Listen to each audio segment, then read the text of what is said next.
Doctor साहब, मेरी पत्नी कैसी है? रागिनी ठीक तो है ना? कुछ तो बोलिए डॉक्टर साहब। देखिए नरेंद्र जी, अभी मैं निश्चित रूप से कुछ नहीं कह सकता।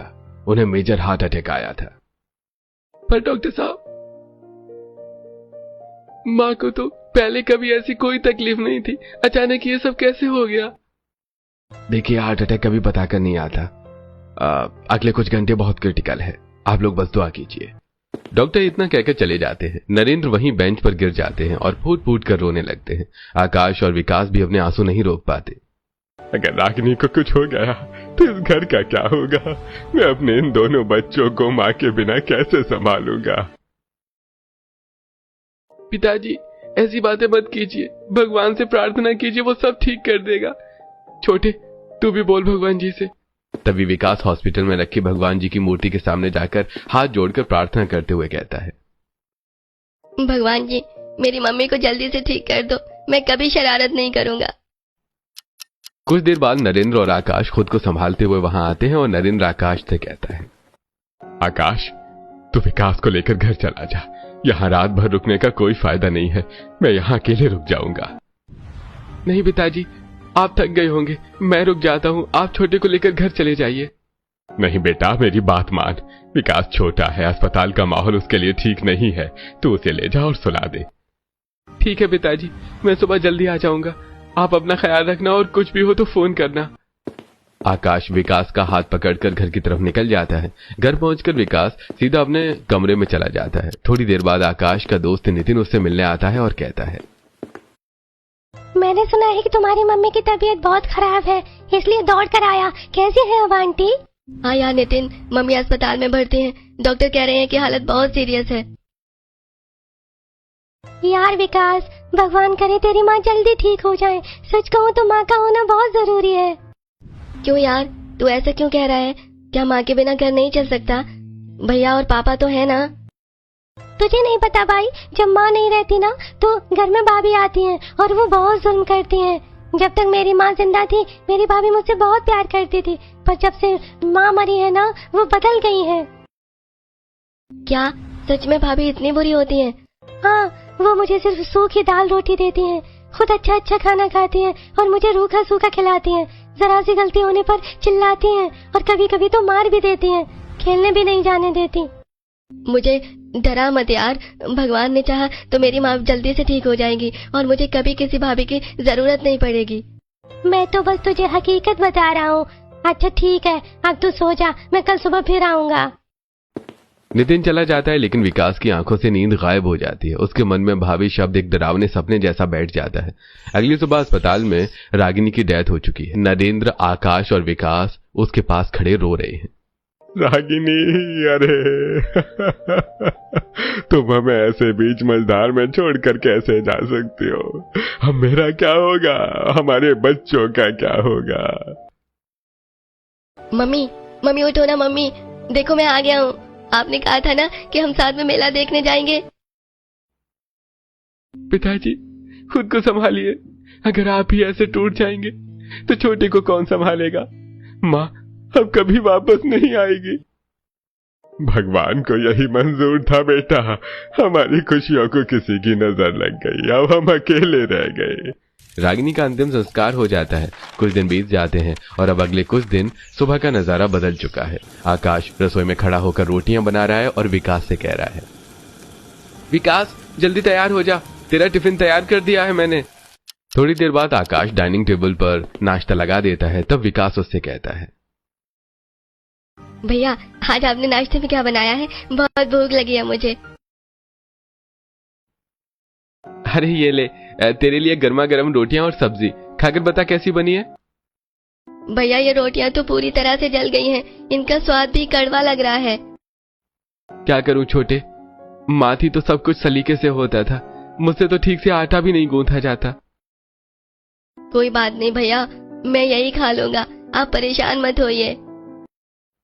तभी पड़ोसन शांति एक कटोरी में दही लेकर घर में आती है और दही को डाइनिंग टेबल पर रखते हुए वो आकाश से कहती है, अरे आकाश, ये क्या हाल बना रखा है घर का? चारों तरफ बर्तन बिखरे पड़े हैं और तुम लोग जली हुई रोटियां खा रहे हो।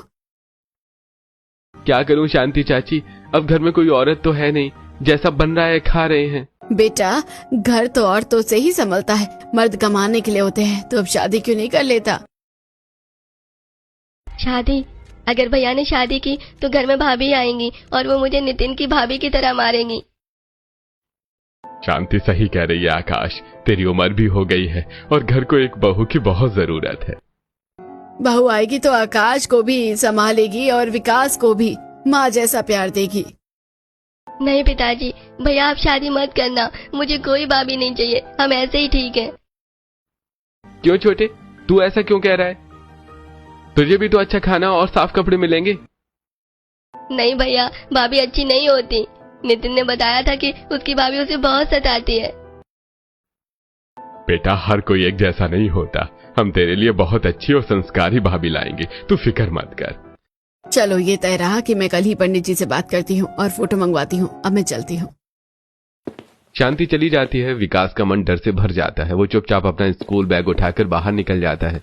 शाम को विकास अपने कमरे में बैठकर पढ़ाई कर रहा था। तभी उसे याद आता है कि उसका एक स्कूल नोट नितिन के पास रह गया है। वो नितिन के घर पहुंचता है और नितिन के रोने की आवाज सुनकर दरवाजे पर ही रुक जाता है। तुझे समझ में नहीं आता इतना महंगा कब तोड़ दिया? तुझे क्या लगता है तेरे बाप के पैसे हैं? नहीं भाभी, वो धोखे से हाथ से फिसल गया। प्लीज मुझे मत मारिए, आगे से ध्यान रखूंगा। ध्यान रखेगा, अभी बताती हूँ तुझे। चिल्लाते हुए नितिन की भाभी नितिन को जोर से थप्पड़ मार देती है। विकास ये सब देखकर कांप जाता है। वो बिना नोट्स लिए वहां से अपनी घर की तरफ दौड़ पड़ता है। उसके दिमाग में नितिन की बातें और नितिन की भाभी का थप्पड़ घूम रहा है। नितिन सच कहता था, भाभी सच में बहुत बुरी होती है। मैं भैया की शादी कभी नहीं होने दूंगा। विकास घर पहुंचकर अपने कमरे में चला जाता है। थोड़ी देर बाद आकाश कमरे में आता है और उसके सिर पर हाथ रखता है और फिर कहता है, अरे छोटे, तू ऐसे चुपचाप क्यों बैठा है? चल, आज हम सब बाहर आइसक्रीम पार्लर चलेंगे। तू तैयार हो जा जल्दी से। आकाश, नरेंद्र और विकास शहर के एक मशहूर आइसक्रीम पार्लर पहुंचते हैं। तीनों अपनी अपनी आइसक्रीम लेकर खड़े होते हैं। तभी भीड़ में काजल आती है। वो गलती से विकास से टकरा जाती है और विकास की आइसक्रीम गिर जाती है। तब विकास कहता है, अरे मेरी चॉकलेट आइसक्रीम गिर गई, अब मैं क्या खाऊंगा? Oh shit, I am so sorry बेटा, वो गलती से मेरा हाथ लग गया। आप उदास मत हो, मेरी आइसक्रीम ले लो। अरे नहीं नहीं नहीं, कोई बात नहीं है, बच्चा है, वो दूसरी ले लेगा, आप परेशान मत होइए। नहीं, ऐसे कैसे? बच्ची की आइसक्रीम मेरी वजह से गिरी है। ये लो बेटा, ये वनीला आइसक्रीम बहुत अच्छी है। शुक्रिया दीदी, आप बहुत अच्छी हैं।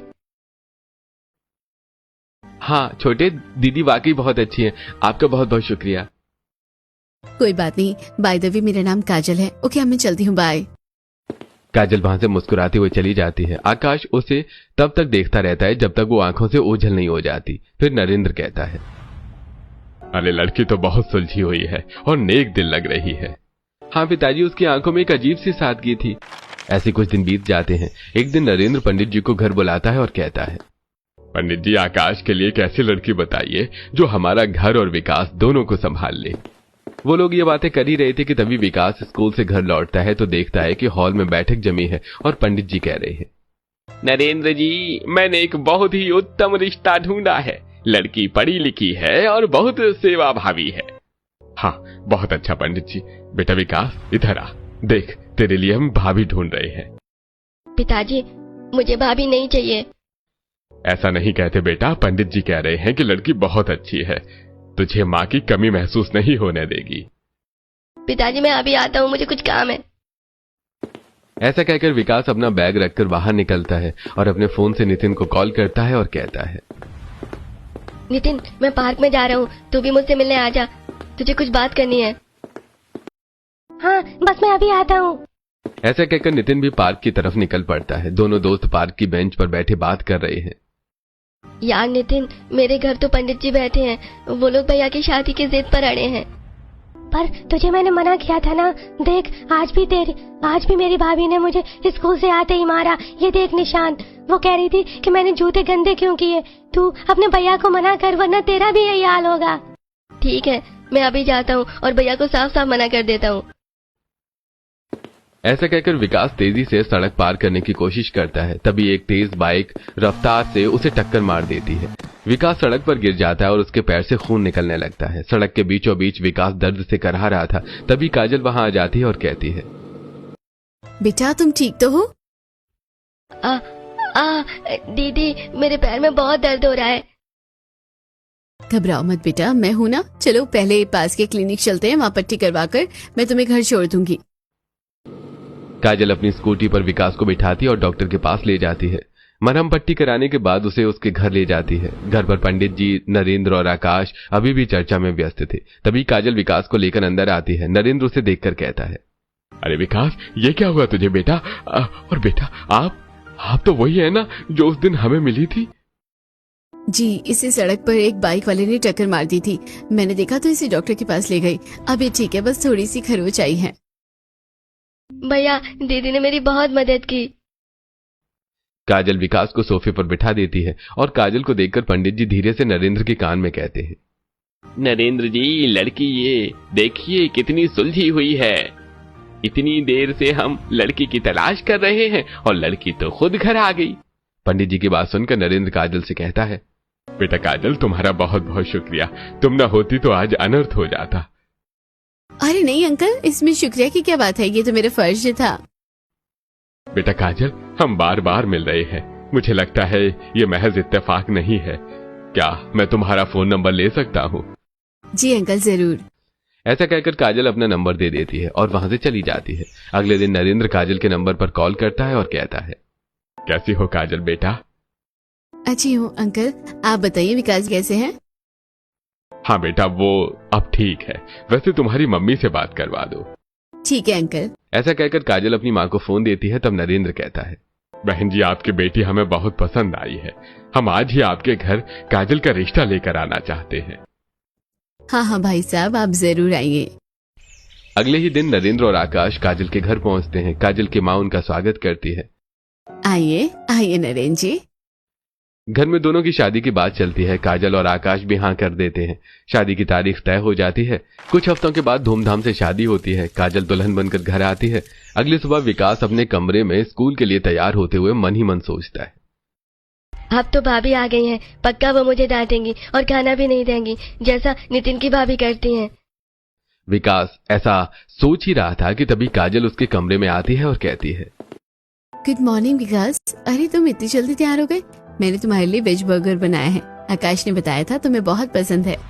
बर्गर? पर भैया तो हमेशा जली हुई रोटी खिलाते थे। आपने सुबह सुबह ये सब कब बनाया? मैं सुबह जल्दी उठ गई थी। चलो नाश्ता कर लो। ऐसा कहकर काजल विकास का हाथ पकड़कर उसे डाइनिंग टेबल पर लेकर आती है और बैठकर उसे बर्गर खिलाती है। विकास, आकाश और नरेंद्र तीनों नाश्ता करते हैं। उसे यकीन नहीं हो रहा था कि उसे घर में इतना अच्छा खाना मिल रहा है। नाश्ता खत्म होने के बाद काजल उसे स्कूल बैग देते हुए कहती है, चलो आज मैं तुम्हें अपनी स्कूटी में स्कूल छोड़ देती हूँ। वैसे भी मुझे बाजार से कुछ सामान लाना है। नहीं भाभी, मैं बस से चला जाऊंगा। आपको तकलीफ उठाने की जरूरत नहीं है। ये कोई तकलीफ नहीं है और अब से मैं ही तुम्हें स्कूल छोड़ूंगी और लेने भी आऊंगी। हाँ विकास, वैसे भी आज से तुम्हारी सारी जिम्मेदारी तुम्हारी भाभी की ही है। हाँ बेटा, और तुम्हें भी अपनी भाभी को अपनी माँ की तरह प्यार करना है। विकास अपने भाई और पिता की बात का कोई जवाब नहीं देता। काजल विकास को लेकर घर से बाहर आती है। दोनों स्कूटी में बैठते हैं और स्कूल की तरफ निकल पड़ते हैं। रास्ते में मोहल्ले वाले ये सब देखते हैं। शांति चाची पड़ोसियों से कहती है, देखो तो नई बहू ने आते ही देवर को कैसे संभाल लिया। ऐसा लगता है जैसे विकास को उसकी माँ वापस मिल गई। हाँ बहन, सही कहती हो। अब तो नरेंद्र भाई साहब के जीवन की सारी समस्याएं खत्म हो जाएंगी। उधर काजल विकास को स्कूल छोड़ती है। वापसी में कुछ सब्जियां खरीदती है और फिर घर आ जाती है। दोपहर को विकास स्कूल से लौटता है तो वो देखता है कि घर पर काजल अकेली है। ये देखकर वो मन ही मन सोचता है, अब घर में कोई नहीं है। अब पक्का भाभी अपना असली रूप दिखाएंगी। मैं चुपचाप कमरे में छुप जाता हूँ। यही सोचते हुए विकास अपने कमरे में जाता है और रजाई ओढ़कर बैठ जाता है। थोड़ी देर बाद काजल विकास को ढूंढते हुए कमरे में आती है और उसे इस तरह बैठे देखकर कहती है, विकास तुम आ गए? तुम्हें भूख लगी होगी ना, मैं तुम्हें कुछ खाने के लिए दे देती हूँ। हाँ भाभी, चलो। अब विकास काजल के साथ डाइनिंग हॉल में आता है। काजल उसे दाल, चावल और सब्जी देती है। विकास खाना खाने के लिए हाथ बढ़ाता है। तभी काजल उसकी उंगली देखकर कहती है, अरे विकास, तुम्हारी उंगली में चोट कैसे लगी? वो स्कूल में बेंच से लग गई थी। उफ, तुम अपना ख्याल बिल्कुल भी नहीं रखते। अब तुम उस उंगली के साथ कैसे खाना खाओगे? आज मैं तुम्हें अपने हाथों से खिलाऊंगी। काजल विकास को प्यार से खाना खिलाती है। विकास को एक पल के लिए अपनी माँ की याद आ जाती है, पर तभी उसे नितिन की बातें याद आती हैं और वो मन ही मन में सोचता है। शुरू में सब ऐसे ही प्यार दिखाते हैं, फिर बाद में असली रंग सामने आता है। समय बीतता है। काजल घर के हर सदस्य का बहुत ख्याल रखती है और विकास को तो वो अपने बेटी की तरह प्यार करती, उसका हर काम करती, उसे उसकी पसंद का खाना खिलाती, स्कूल के लिए तैयार करती। एक संडे सुबह काजल सबको हॉल में इकट्ठा करती है और कहती है, पिताजी आकाश, आज छुट्टी का दिन है। मैंने सोचा है कि आज हम सब पार्क चलेंगे और पिकनिक मनाएंगे। बहुत अच्छा विचार है बहू, मेरा भी मन था कि कहीं बाहर घूमे। विकास, तू तैयार है ना? भाभी, क्या मुझे भी जाना होगा?